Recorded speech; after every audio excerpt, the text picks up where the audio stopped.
everyone, my name is Yulianna and Darren Beattie, Diplomacy and International student. These Ukrainian students deserve to have the rights of Scottish citizens. An international effort against the Russian Federation. Means that you definitely did a great job. Students from Kharkiv, from Kherson, a message for Zelensky, you're doing a great job. Героям слава. Heroes slava. Nice. What About is a series of podcasts where we'll talk to people from different fields about issues that interest you, the listeners. At the end of each session, the guest receives a brief survey, so keep your eyes on the screen or just your ears on the audio, and we hope you enjoy that. Hi everyone, my name is Yulianna and I'm Ukrainian student in Glasgow. Today I'm joined by Darren Beattie, Diplomacy and International student, postgraduate student of the University of Strathclyde, and also a president of the Ukrainian Support Society. Hi Darren. Hello. It's so nice that you agreed to make a podcast with me. Thank you so much. My pleasure. How are you doing today? I'm doing good. I'm cold actually. It's been really cold, so. As usually. I mean, it's winter, so do you know what? Like that's par for the course in Glasgow. It's either cold and that sort of dry cold, or it's either going to be rainy. So those are the two options. What do you prefer? Probably the dry cold, because the rain ends up being cold anyway. So if you get... As you might have guessed, like I told you that we are going to talk about the Ukrainian students in UK, in particular in Scotland. And we'll cover some general overview of the conditions that have been provided for those students who moved because of the war and commend their degree this year, 2022. So let me get back a step and just to find out, how did you get to know about what happened in Ukraine? Like, was it in February or later? So obviously I'm a student of international. Before I was a student of diplomacy and security, I was a student of politics and international relations, and that's something I've followed back since I've been in high school. So when I was in high school, I went into first year in 2012, so I would have been 12 years old then. And throughout that sort of time, I got an interest in politics, and then you'll remember in 2014 when this whole conflict started. The Malaysian Airlines aircraft MH17 was shot down over Donbass. That was the first I think a lot of people here heard about it, because obviously it happened around the same time that the Russians annexed Crimea. So it was big news, all over the world. It was big news in the UK. And when the aircraft was shot down, that sort of emphasised that sort of the news about Ukraine, especially because there was British people on board the aircraft. So that was like the first we sort of heard of it in the UK. We'd known there'd been sort of rumblings and grumblings on for some time, and I'm going to be honest. After Crimea was annexed, there really wasn't a lot. There was stories here and there that you heard from Ukraine and from Donbass, but other than that, you really didn't hear anything. It was really not until probably, I want to say last year. Like 2021, that the news, the BBC, Sky News, ITV, all the British news stations started picking up on Ukraine again, and there were sort of exposés on these journalists from the BBC and Sky News and that going into the trenches in the Donbass and interviewing the Ukrainian soldiers, asking them about what they're doing, and that's when the news started to sort of come more mainstream. And then it was really sort of at Christmas time last year when American intelligence started circulating that the Russians were preparing for an invasion, which was ignored by a lot of people at the time, just because the idea of it was ignored by lots of Ukrainians, honestly. Yeah, so it's the idea of one state invading another isn't something you would really think about as being something that happens in our modern world. Like you just couldn't comprehend the fact that one state would invade another, especially in Europe. Especially in 2022, in 21st century. Like, it's so strange. So the last sort of major Russian conflict, probably before Ukraine, was definitely in places like Georgia. So that you got to remember, that was 2008. So that's over a decade ago. So there's really been no precedent up to this point for armed conflict on this wide of a scale. And in Europe, certainly not since the breakup of Yugoslavia, and even before then, the Second World War itself. So this was completely unprecedented, and no one really sort of knew how to react to it. People were assuming it just wasn't going to go ahead. People assumed it was saber rattling, which these things often are. It wouldn't make for good proper news telling for the BBC and Sky News to go, there's a war starting tomorrow. And even Ukraine at the time, we're saying, it's not looking possible. There was a couple sort of key giveaways in the lead up to the war, which sort of made me start to think something serious is happening. The markings of the Russian vehicles. So everyone will know now the Z symbol that the Russian government uses for propaganda. Yeah. And V as well. Yeah, V. Well, so at the start of the war, there was I think there was 4 distinct sort of signals. There was a Z, a V, an O, and I think there was a dashed line or something. And those are identifiers for Russian ground forces, not only to identify who's friendly, but also to show what axis they're sort of coming in from. So the second massive giveaway was the sort of field hospitals they were setting up near the training zones, sort of indented with my fingers there. Yeah. The size of them were just unparalleled. You know, these were massive military medical complexes, which if you were doing a training exercise, you just wouldn't need. So there was a lot of little indicators that were pointing towards something big's gonna happen, but I truly do believe that the Russian armed forces, and when I say the Russian armed forces, I mean the NCOs, the sergeants, their average soldier will have known nothing about it. You know, as far as the average Russian soldier was concerned, these were training exercises. The only people that I would imagine knew about this and knew the full scale of it were probably the highest of the high in the Russian command structure. So that would be President Putin and his top sort of generals. Even the sort of the lower level officers would have known nothing about this until probably the day before, 2 days before. And it's probably a testament to why the invasion didn't work. Yeah, you know, it seems like they didn't know at the beginning.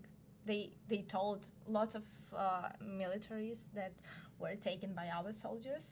They had no idea where they are going to go and what they are going to do. So.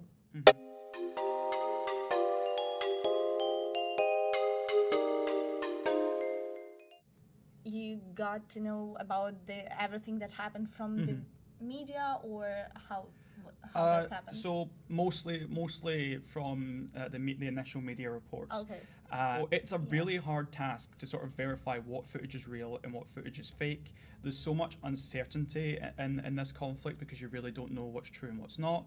And it's something that Russia's definitely used to their advantage. You know, it's sort of creating this false narrative that they're liberating Ukraine and the Ukrainians are happy to see them. You've seen, for those that haven't ever had a look, go onto Twitter and have a look at what the Russian government are posting on Twitter, because you know their accounts aren't suspended, so you can go and see what the Russian Embassy of Britain is posting, and they post some amount of rubbish on their Twitter, just these really false sort of claims that, you know, everything's going fine.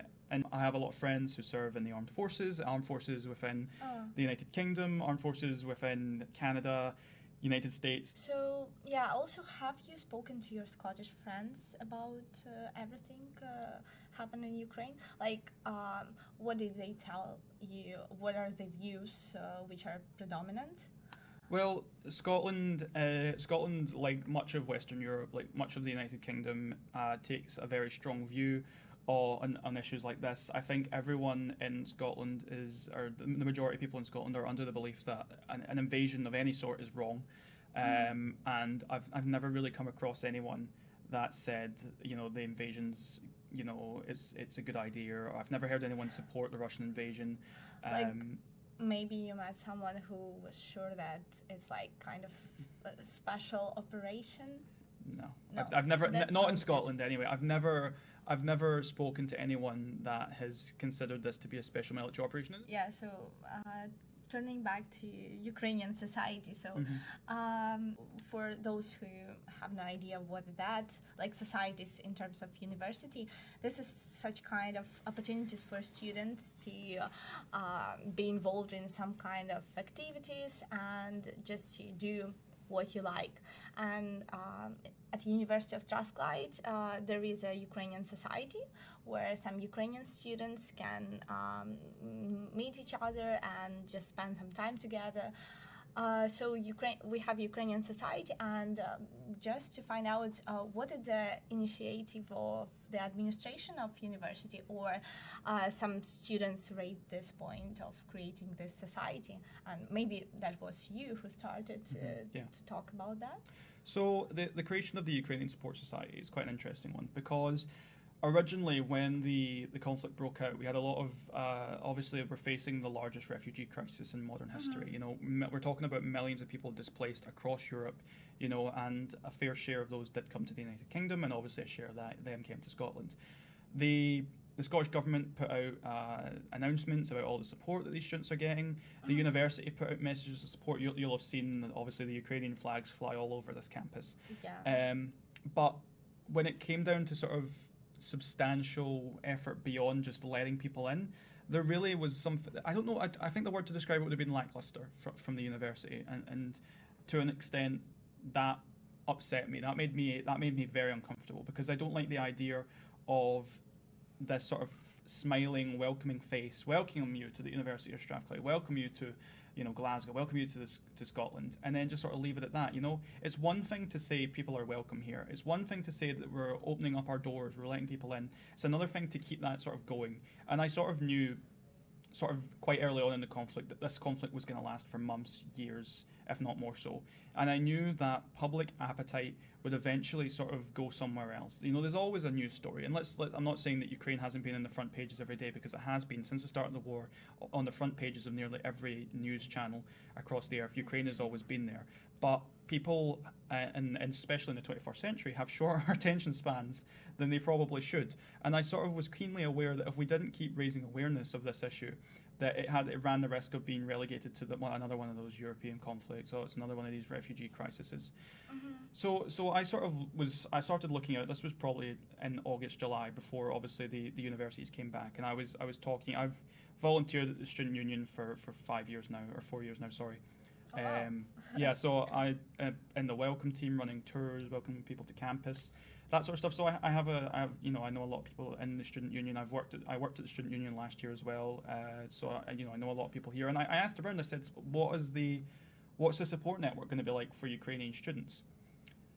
And the answer was not a lot outside the formalities of academic, you know, requirements. You know. Yeah. So that kind of rubbed me the wrong way. I was like, well, maybe I said, should there not be something for Ukrainian students to sort of get to know each other, to sort of come together to get assistance?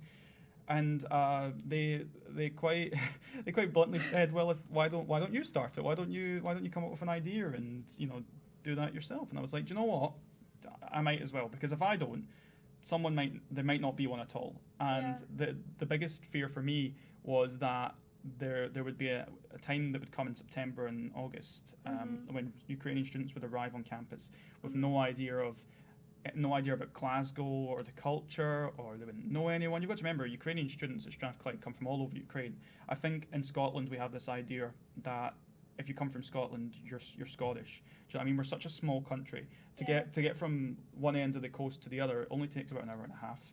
You know, we're a very, very small and very closely connected country. The majority of our population lives within an hour's distance of us right now, whereas Ukraine is this absolutely massive country, you know, with millions of people stretched from, you know, it can take hours and hours and days to travel across Ukraine, you know, and there's different culture.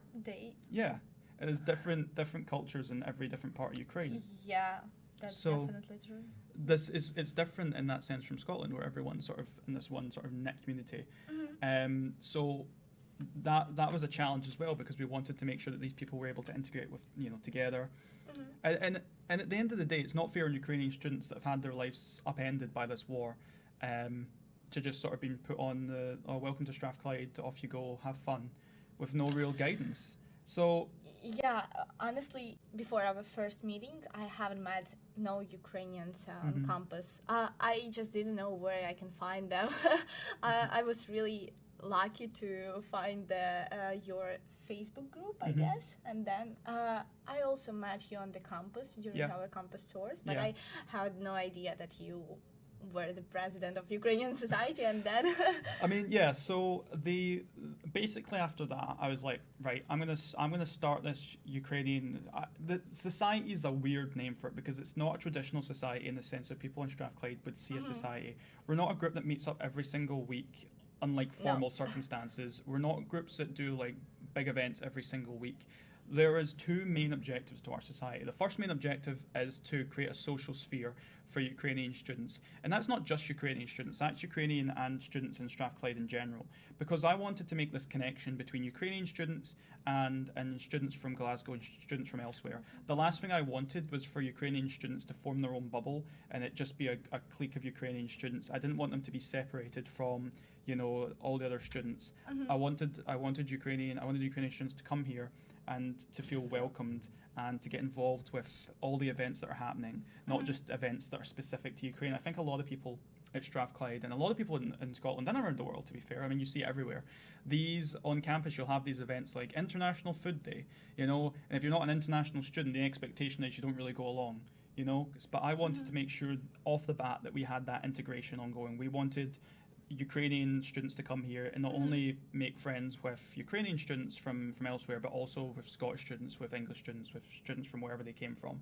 So that was the first goal, and I didn't want it to be structured. I didn't want to have structured fun. I hate that structured fun where when you go to a society and they do these little icebreakers and they force everyone to sort of have fun together. To me, it's always been very awkward. I don't really think it works well. That's more of a personal opinion. But maybe, I guess, from the side of administration, you had some formal stuff you had to do or to organize? So we had a couple different rules and regulations. We had to get all of our paperwork sent in to the union. That they had to go for a review board for them to affiliate the society. We had to have another committee member get the society up and running. These were all sort of formalities. But again, it was to make this sort of group. I wanted the group to be able to get up, run, and then run without us.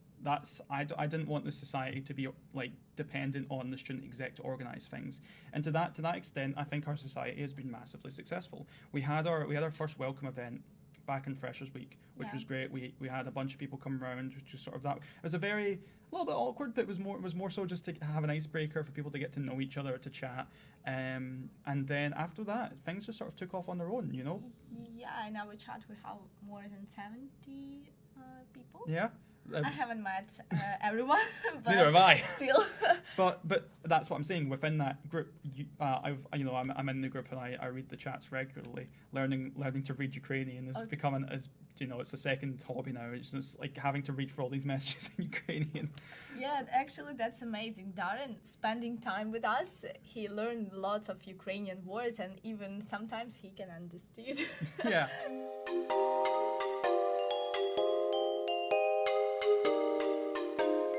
The society is self-functional. You guys can organise your own events without input from the executive committee. The Telegram chat that we have for Ukrainian students in Glasgow, just like on Friday nights, you know, it's just simple as who's at the union. I'm at the union. Oh, where are we meeting up on Saturday? Oh, let's meet in George Square. Let's do this. It's so rewarding for me to see. I'll be honest. I haven't been there for most of them because I have a lot of other stuff to do between uni work and my other commitments as well. So I haven't been able to come along and like out of everything I've done at university, there's nothing that gives me. I mean, apart from actually completing my degree, there's nothing that gives me more pride than the knowledge that I helped facilitate that. And you know, for people to come up and say to me the other week, and when we were talking about it at the bowling night, people were saying I would have never come here if we hadn't seen the society. I wouldn't have known what I would have done. It just makes me so happy to feel that like we've helped facilitate that, and we've stopped a potentially dangerous situation where these students are left with no social contact, just to get on with their work. That I mean, it's just such a triumph, and just really chuffed about it. So that's the first main sort of aim of our society. The second main aim of our society, which involves a more hands-on direct role, is one-on-one case studies. I say studies, that's the wrong word for it. One-on-one cases. So we have students that have obviously come from Ukraine that are have different every student's different, you know, so everyone has a different need, everyone has different things that matter to them and different like conditions and circumstances. And a lot of them have issues, whether it's issues on finance, issues on housing, issues on family, wanting to know about how their family's getting on, contact. It's a massive part of what goes on. And what I do is I set aside sort of time, like a couple hours a day, just to check the emails and to go over a case-by-case basis. They've slowed down now in the run-up to Christmas, but at the beginning of the semester we had so many different cases to deal with. So these can be they not necessarily cases that like last months. It can just be as simple as directing someone to the proper services to sort of help individual students address their individual needs. We've had students that have came here from areas under occupation, and we've made sure that the resources are available to them to try and get in contact with their families if they've got family that have been liberated in Kharkiv and Kherson. So we have obviously links to places like the Red Cross. The Red Cross do really good work reuniting families. And we're also partnered with the Association of Ukrainians in Great Britain as well, specifically the Glasgow branch.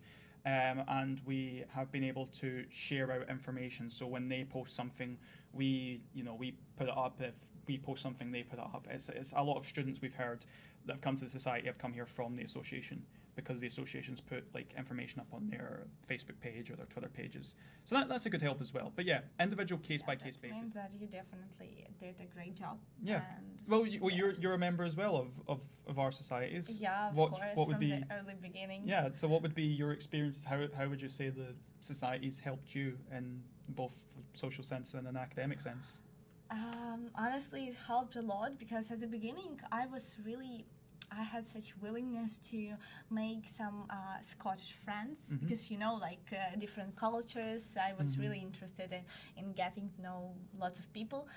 But then, like, spending some time before our first meeting, it was first 2 weeks or first week, like I was really struggling to make some strong connections with the Scottish people, because they used to spend time in their communities, and you can't cope with their accent and their language at all.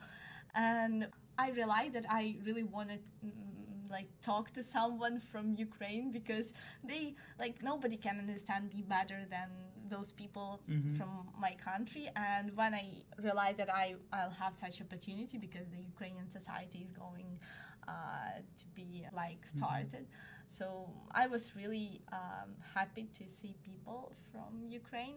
And then I had no idea at that time that we'll be such a close friends. I guess those people have helped me a lot, especially in that time when you get lots of bad news from Ukraine.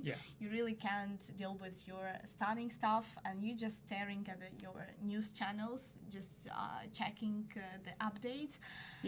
And then when you can talk to people, just to be sure that you are not alone here, and that's a good point, because then you'll be more calm about this issue.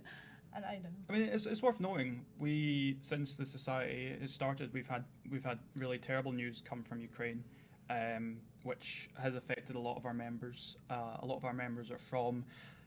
We've got members from all over Ukraine. We've got members from like the far west side that border sort of Hungary and Poland, but we also have I am. We also have students from Kyiv. We have students from Kharkiv, from Kherson, from places near Mariupol. We have students from nearly every corner of Ukraine. It's amazing, isn't it? You have such deep knowledge of Ukrainian geography now. I am.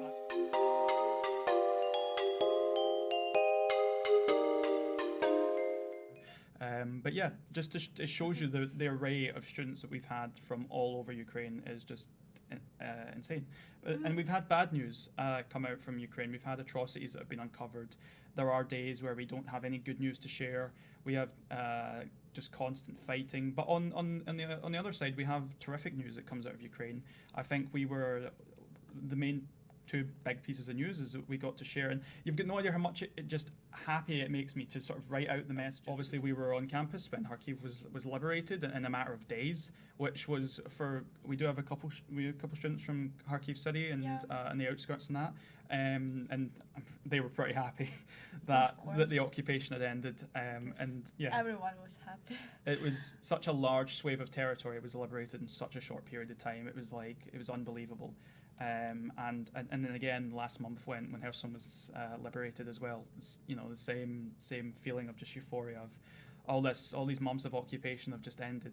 So it makes me really happy to be able to share that news with people and tell people, look, things are turning up. This has truly been an international effort against the Russian Federation, not mostly by obviously Ukrainian soldiers that are taking the fight right to the Russians, but obviously through the Western world and the free world that are making this victory possible by shipping ammunition, weapons, food, clothing, weapon systems, everything. Obviously, we do have a couple of students whose family members, brothers, cousins are serving now in the Ukrainian army that have been that signed up at the start of the war. So I'm sure that when they hear news like that, it just makes them feel overjoyed, And about some general conditions. At the beginning of the summer, I started to searching for some opportunities to study somewhere, and I also searched through the UK universities platforms, and I found out that actually Scotland for that time had some kind of system of getting Ukrainian students with some benefits. I mean that Ukrainian students can be recognized as a home fee student, and then they can get some bursaries and they can get some studying for free. But actually, you also need some money for living expenses, but that's another question. But in England, was kind of opposite situation because there were some kind of single opportunities in some universities, especially it was for master's degree and for some PhD students, like we need some researchers, but they didn't provide anything like some stable set of regulations like in Scotland. And I was really wondering maybe you heard about some reasons. Maybe that was because of the high competition level in England to get some opportunities. So what it is obviously people will know that in Scotland, the United Kingdom is made up of sort of four nations: Scotland, England, Wales, and Northern Ireland. So we are four separate countries that make up a political union, and within these four countries, each country has its own sort of devolved administration. So within each country, Scotland and Wales, and that, we have our own parliament, and our own parliament is able to pass laws on certain subjects. So whether it be things like police, firefighting, education, healthcare, those are issues that are taken as a responsibility to the Scottish Parliament. So those are issues that are dealt with the Scottish Parliament. So in terms of education, the Scottish system of education is very different from the English system. And that mainly comes down to who's running the government. In Scotland, we have a party called the Scottish National Party. And they're the sort of, you might have heard of them, they're the quite big sort of Scottish Independence Party. They're quite sort of centre-left, more so left now party.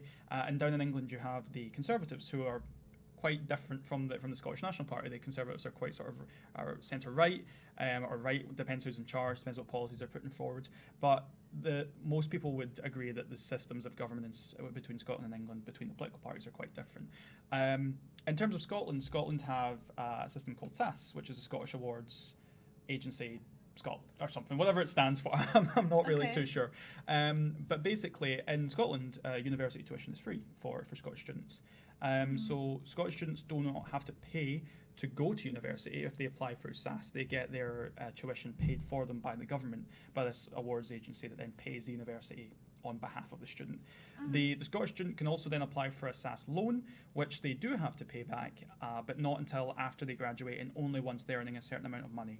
So they have to be earning over a certain wage threshold. I believe it's like 25,000. It goes up every year to it goes up to adjust with inflation every year, and then you start paying it back. If you go below that wage threshold, what's quite interesting is the payments actually stop. So you only pay back once you're earning over a certain amount, which is a really good system.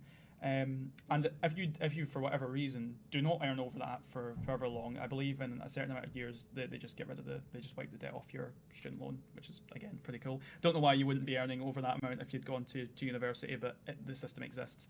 In England the system's quite differently. I'm not an expert on the English education system, so I'm not going to go too much into detail because I don't want someone to come and say I'm wrong.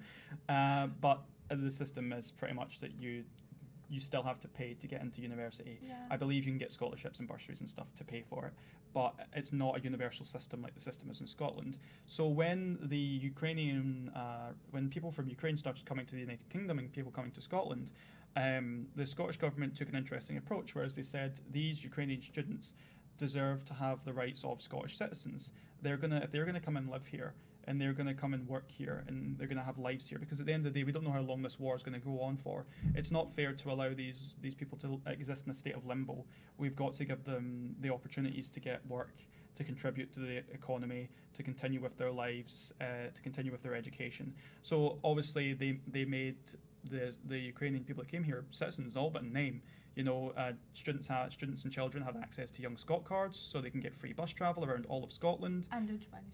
Yeah, and you're allowed to obviously seek work and employment and that sort of stuff. Yeah. And obviously you can come to university and you can get all the rights and privileges of a Scottish student coming to university. So you get your education paid for, you get access to your student loans if you so choose. So yeah, they get all the rights that a Scottish student would have. But the reason it's not the same in England is just because England has a different education system to how we have it in Scotland. Okay.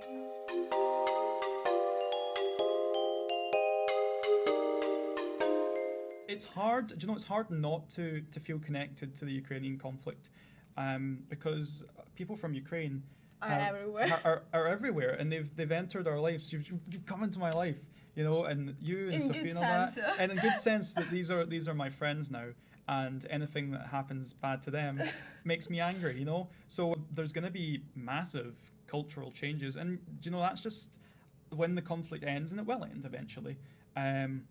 I think it will be quite interesting to see the impact on our culture that this will have for decades to come. The war is going to end one way or another someday in the future, and I believe with all my heart that Russia's not going to win. So, I mean... Like, I'm completely sure. I'm saying this as a prominent Ukrainian supporter. I'm also saying this as a realist, you know? I consider myself, in terms of international relations and politics, to be somewhat of a realist. Yeah, you know what you're talking about. Yeah, I don't really see a system where the Russians come out of this with anything good. I just don't see how Russia can take away any sort of win from this. I mean, to me, it's impossible. There's one way this sort of ends, and when this war does end, Vladimir Putin is not going to be in charge of Russia. I will put money on it right now that is not going to happen. How much? 10 20 quid sure, or something. yeah. They didn't just underestimate Ukraine, they overestimated their own capabilities. They underestimated Ukrainian reaction and the reaction of the world. Like, to finish our conversation, I have some blitz questions for you. So you'll have short questions, and you'll give me short answers. Is there right or wrong answers? No, it's just like your opinion. Yeah. And of course, that's good. I can pass this one easy. Of course, it's like obvious that it will be connected with the Ukrainian city or place you'd like to visit. Kyiv, definitely Kyiv. I think it'd be hard not to. I mean, I'm a politics student, and more so than that, I'm a diplomacy student, and I eventually hope to my eventual career goal is to work with the Foreign and Commonwealth Development Office. Hopefully, if I had to go in 10, 50, 60 years, wherever I want to be at the end of my career, I would love to be an ambassador of some sort. I mean, that's what I love. You know, that's what I've done here. I love making connections. I love making improvements where improvements need to be made between our peoples. I think it's such a reward. It's such a fulfilling role to be part of. You know, you get so much out of it. That's where I want to be at, like, the end of my career. That'd be the ultimate goal. But yeah, definitely. Okay, so definitely perhaps I'm talking to some council of some embassy. Maybe. Who knows? So your favorite Ukrainian dish is?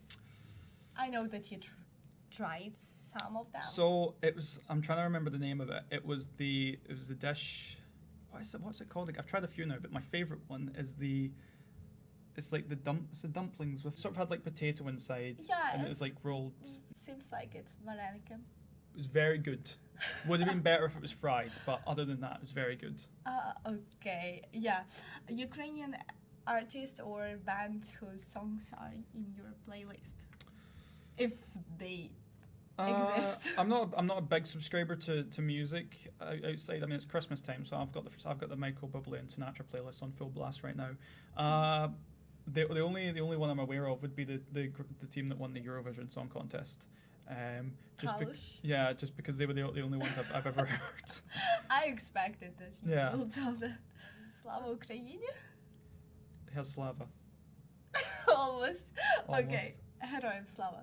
Heroям Slava. Nice.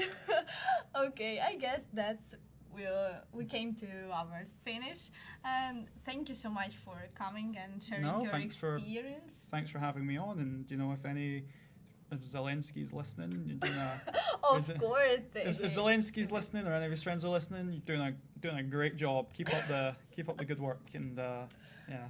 It's like message for Zelensky. A message for Zelensky: you're doing a great job. If I ever meet you, I'll give you a solid handshake, and we're doing our best over here in Scotland, and we're trying to come together and look after each other as best as we can. Yeah. Okay, we'll send this video. Send that his way. We're trying our best to here in Scotland to make everyone feel welcome.